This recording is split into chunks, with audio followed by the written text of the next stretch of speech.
dugsiyada al-irshaad iskuul. bismillahi raxmaani raxiim alxamdulillahi rabbil caalamiin wadiin nastaciin calaa amri dunyaatiin wanaagsantiin ardayda qiimaha leh ee sharafta leh ee nagula socota khadka online communication waa fasalkii afraad maadada Soomaaliga casharkii qaylihii iyo yaxaasi casharkii maanta wuxuu bilaabmayaa buugga 71 ilaa 73 waayahay waxaynu hore u soo dhiganay oo aynu ku soo jirnay yaxaaska iyo dabeecadihiisa meelaha uu ku nool yahay inta uu dhalo sidkiisa aynu arday ka soo qaadanay saaxiibtinimadii ka dambeysay ee yaxaaskii baqaylihii sidii uu saaxiibkii ugu marti tegay iyo sidii uu saaxiibkii maxaa ku dhahday habeenkii ugu hoyday waxaan kasii maqali doonaa halkii oo markii dambe ee uu baqaylihii arkay aways ingegan oo meel yaala aways ingegan uu arkay isla markiiba baqaylihii waxa uu arkay beed lagu qariyo aways hoostiisa baqaylihii isagoo cidna weydiin beedkii waxa uu soo qaatay beedkii talo haddaba beedkaas yaa lahaa bartaasi ku joogta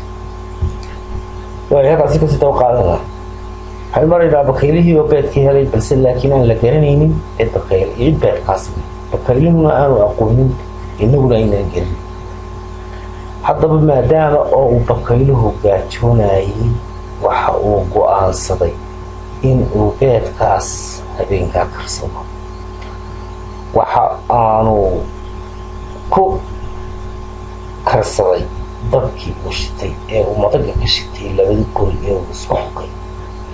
markiiba beedkii waa uu bislaaday oo waxa uu noqday diyaar baqaylihii beedkii oo dhan waa uu cunay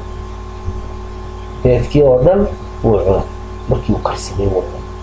waxa uu helay casho aada fiican waxaa dhulkii qariyey laakiin qoloftii beedka baqayluhu waa uu dhargay laakiin habeenkii maseexan hadda waxaa inoo muuqda baqaylihii yaraa oo beedkii helay weli waa intii aanu qarinin oo markuu dabka iyo xabad iyo wax daytay ayuu qofsalaa dhaxanta xaska qabata ma u malaynaysaa inuu baqayluhu ogsoonaa cidda beedkaas lahayd maxaad u malaynaysaa inuu baqayluhu u seexan waayey habeenkaa markii uu waagi geliyey ayaa uu baqaylihii cararay waxa uu ka baqayay yaxaaskii haddaynoo dhacdakaas waxa uu ka baqayay yaxaaskii oo beedka yaa lahaa yaxaaskii saaxiibkii uu martigeliyey baa lahaa markii uu yaxaaskii toosay ayaa uu doonay inuu arko saaxiibkii baqayle laakiin baqaylihii ma aanu joogin goobtii uu ku uga xalay waxaa dhulkii oo dhan ku filqanaa qolof beed ku fiirsanaa qolof beed yaxaaskii waxa uu gartay inay qoloftani tahay beedkiisii yaxaaskii waxa ku dhacay caloolxumo murug lilkaambi caloolxumo waxaa la macnaa murug ama lilkaambi yaxaaskii waxa uu goostay inuu beed kale dhalo waxa uu ka baqay inuu dhalo meel barandaha u dhow inuu ku dhalo waayo waxa uu ogaaday in baqaylihii uu xadi doono beedkaa mar labaad oo uu dabeedna qabni doono xaggee baad u malaynaysaa inuu caruuray yaxaaskii tegey yaxaaskii waxa uu qabtay meel dhoobo leh oo webiga u dhow oo uu ku dhalo laakiin waxa uu weli ka baqayay inuu baqaylihii ka daba yimaado oo uu macaankii beedka daba socdo oo mar labaad goblamiyo yaxaaska kadibna waxa uu yaxaasku go-aansaday inuu biyaha dhexdooda ku jiro si uu u ilaashado beedkiisa waxaa la yidhaahdaa haddaba arrintii ahayd wuxuu yaxaasku ugu dhalaa biyaha jawaabteedii waata waxaa la yidhaahdaa arrintaas ayaa sabab u noqotay yaxaasku inuu ku dhex noolaado webiyada dhexdooda يبيعسن واي waxaa inoo sii xiga leeliska 10 ku yaala bogas 73 kasoo shaqeeya arday leeliska kala soo jawaaba si fiican oo qiimo leh diko far fiican oo la arki karo la akhri karo soo qoray su'aashu waxay noqonaysaa xagee ayuu xaasku ku noolyahay laba yaa uu ahaa xaaska saaxiibkii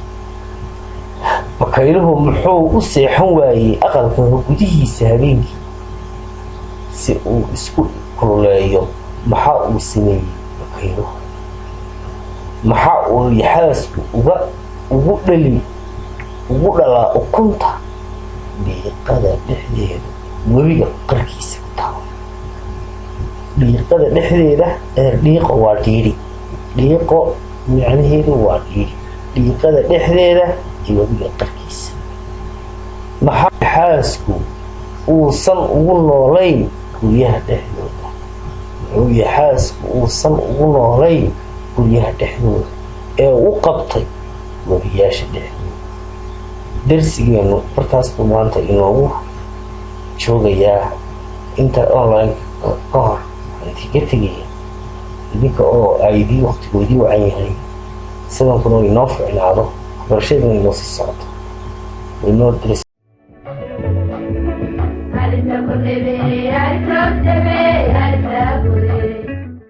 dugsiyada al irshaad iskuul